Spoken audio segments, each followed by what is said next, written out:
방화벽을 컨트롤 시스템의 백플레이트 안으로 직접 통합한다면 엔지니어에게 아주 유용할 것입니다. 얼마나 손쉬운지 제가 직접 보여드리죠. 여기 S7-1500 컨트롤러가 있습니다. 일부 MPIO와 보안 CP에 방화벽을 통합해 보겠습니다. 디스트리뷰티드 IO, ET200SP, 컴포트 패널까지 모든 것이 프로피넷 통신으로 연결되었습니다. 여기 스위치도 있는데 이걸 직접 CPU에 연결하겠습니다. 나중에 이 실제 보안 CP를 통해 CPU에 실제로 연결해 보겠습니다. 이 프로젝트의 첫 번째 단계는 여기 메인 CPU로 와서 포커스를 주는 것입니다. 더블 클릭하고 속성으로 가서 아래 웹서버로 이동합니다. 여기 작게 활성화된 웹서버가 있군요. 이 상자를 클릭합니다. 작은 보안 경고창이 뜹니다. 위험을 감수할 것이라 문제 없습니다. OK를 클릭합니다. 어쨌든 HTTPS를 추가하고 싶습니다. 그래서 Permit Access Only with HTTPS를 클릭합니다. 다음에는 여기 사용자 관리를 사용해서 실제 사용자를 추가합니다. 그래서 일종의 암호 보호 기능을 사용할 수 있습니다. 이름은 오퍼레이터의 약자인 OP로 하고 이 레벨을 설정하려고 합니다. 실제 웹서버를 통해 할 수 있는 모든 다른 잠재적인 것들을 노출시킵니다. 모두 클릭하고 제 자신이 관리자 권한을 갖도록 하겠습니다. OK 클릭. 이제 이 시스템 운영자로서 관리 권한을 갖게 되었습니다. 암호는 123으로 하죠. 한 번 더 123을 입력하고 엔터를 클릭합니다. 자, 이제 실제 CPU를 설정했습니다. 이 실제 CPU는 어떨까요? 여기 하드웨어 카탈로그에 포커스를 주겠습니다. 통신 모듈이 보이시죠? 아래로 내려가서 프로피넷, 이더넷이 보이고 그 아래 CPU가 있습니다. CPU에 포커스를 주고 프로젝트로 끌어다 놓기를 합니다. 더블 클릭한 다음 속성으로 갑니다. 이더넷 주소를 다른 서브넷에 저장하고 싶은데 그러기 위해서 192.168.2.1로 고칩니다. 또한 인터페이스 네트워크를 사용해서 새 서브넷을 추가하려고 합니다. 클릭하면 자동으로 PNIE2에 상주하게 됩니다. 이제 스크롤바를 내려서 IPv6 프로토콜로 가서 다른 방식으로 사용하도록 설정하려고 합니다. 이제 웹서버를 활성화시켜 보겠습니다. 메인 CPU에 포커스를 주고 다운로드 화살표 버튼을 클릭합니다. CPU가 돌아다니면서 현재 컨트롤 시스템의 IP 주소를 찾으려고 합니다. IP 주소를 찾으면 이 팝업 상자가 나타납니다. 로드 버튼을 클릭합니다. 이제 이걸 완전히 컴파일하고 구성이 완전하게 컴파일되고 나면 스톱5를 선택하고 로드를 클릭한 후 피니시합니다. 이제 통합 CP를 갖춘 완전한 기능 시스템을 만들었습니다. 다음 할 작업은 CPU를 빼고 대신 단순히 CP를 직접 연결하는 것입니다.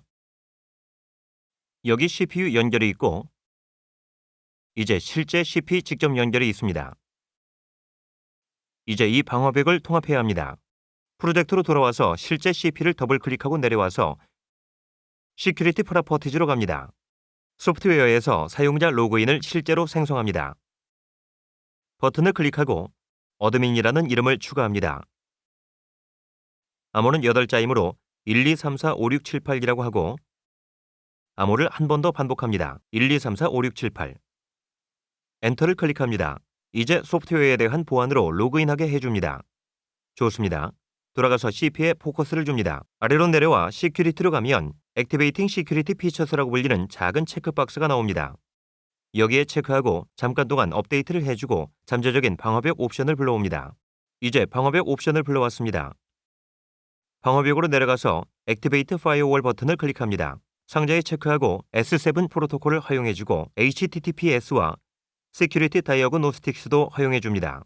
이제 돌아가서 어드밴스드 모드를 활성화합니다. 작은 팝업 상자가 나오면 Yes를 클릭해줍니다. 이제 실제로 규칙들을 볼 수 있습니다. 3가지 규칙이 있는데 여기서는 S7 연결이 보입니다. 이제 사용 중인 실제 PC의 소스 IP 어드레스를 확보하려고 합니다. IP 주소는 192.168.2.100이고요.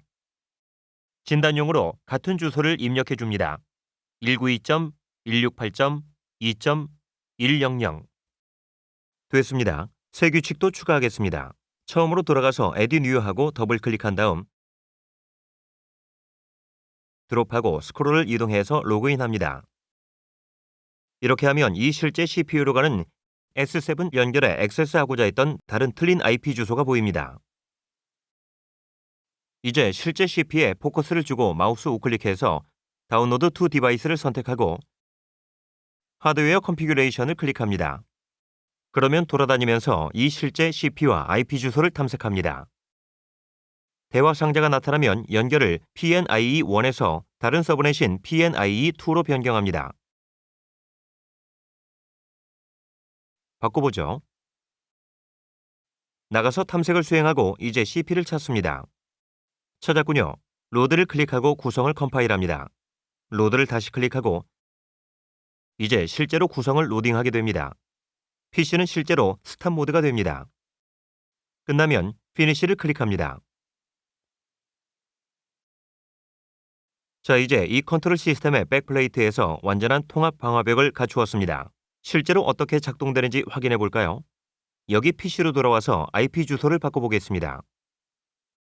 이 네트워크 카드의 속성으로 갑니다. 방화벽 규칙에 따른 올바른 IP 주소는 192.168.2.100입니다. 이제 105로 바꿔보겠습니다. OK를 누르고 이것을 허용합니다.